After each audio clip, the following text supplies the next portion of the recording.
Emmanuel Olufade Olugbenga says the cashless policy ended being cash confiscation, affecting all the I stand with Emi folk. Okay, so there are too many invectives here, BKO, today. I don't know. People are just, ranting, throwing insults and all of that. And someone asked a question, is it compulsory for Obi and Dati to win the presidency? I don't know whether you want to react to that. Because we just need to move on. The case has been taken to I don't need. court. We have to move. Yes. We have become such an intolerant people. We cannot tolerate contrary opinion, and we live in a democracy. I don't know what has come over us. If you disagree with people, some of them will block you. They will threaten your children. They will threaten your wife. They say they want to burn a TV station. Is that not stupidity to wake up and say you want to burn a TV station? Right. What if you don't come back alive? All right. You know.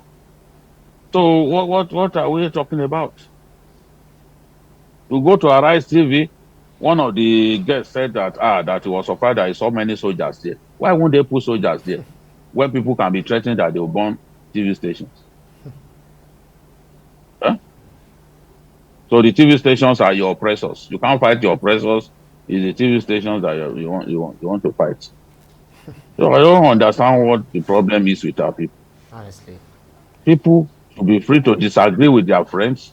In the US, it just shows how backward and thinking we are. In the US, you find a man who is Republican, the wife is Democrat, and they Democrats. don't slap each other over that. They crack jokes, they exchange banter over it. That's the way it should be. Peter Obi did well in this election, but he couldn't have That's won. it. He couldn't have won. And I knew he would not win. It's on record that I predicted he would not win. I had my reasons for saying that. Right. Because he didn't win a single state dominated by Muslim. That's no way you can be elected like that. If you do not have the spread, 25% in 24 states, he didn't even come close to getting it. So how can you what is your route to the presidency? Right. So Oh, this one no be to the abuse people, the abuse people. That one where abusing people, where that one take us go now? if it take us go anywhere.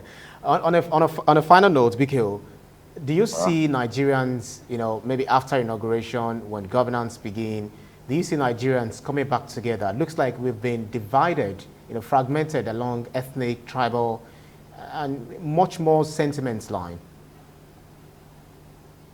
so it happened during Jonathan's regime too. You know, this same Abubakar Atiku, there was nothing that when he lost the primaries of the PDP, there was nothing he didn't say. Threatening to make government ungovernable, making the country ungovernable and all that. But Nigeria always survives its enemies. People who want violence to take place in our country, bloodshed and all that, Nigeria always outlasts them. And I believe that Nigeria will outlast the enemies, its enemies, even in this case. And once a new government comes in and that new government begins to solve problems, people will forget the nasty bickerings and feral comments that we are getting at this time. The government needs to sit down and begin to solve problems. Once those problems are being solved, because we abandoned our young people for so long, so they have a reason to be angry. Some of them are abusing me now. The same people used to praise me. They are angry. They can't stand anything that goes against their desires. But life is not like that, and life is not a bed of roses. You can't always have your way. That's why I gave the example of Kwankwaso. Today, Kwankwaso is happy. His supporters are happy because they waited for 4 years and God delivered into their hands what was taken away from them 4 years ago. Now, who knows? Maybe another time, Peter Obi will win. How many people contest for the presidency the first time and win? Doesn't always happen now. All right. Ugo Igidiogu says, I've just unsubscribed. This is not as objective as I expected. This is not the you I also know. Nah, thank you. Yeah. But then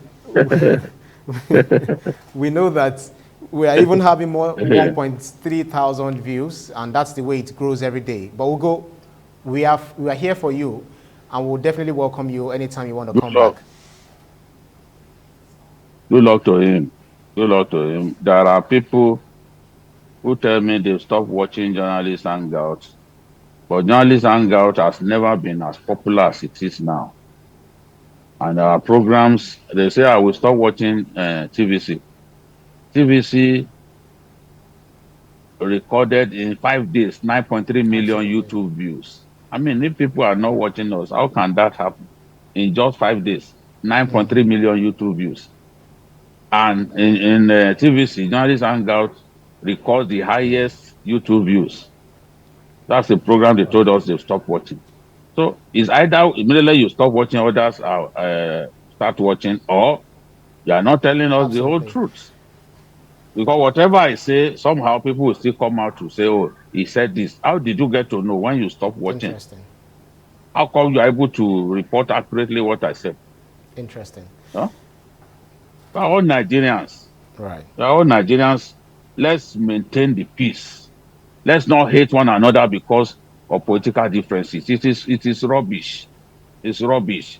Let's not behave the way Nkata Buthelezi and Mandela's ANC were behaving to one another in the 90s. What are we going to gain in that? Well, that's our show for today's edition of Issues with Jide. Special thanks to you, Babajide Kolade-Ototiju, for those insightful analyses, as always. Thank you, Ibrahim. It is what it is. Very truculent show. But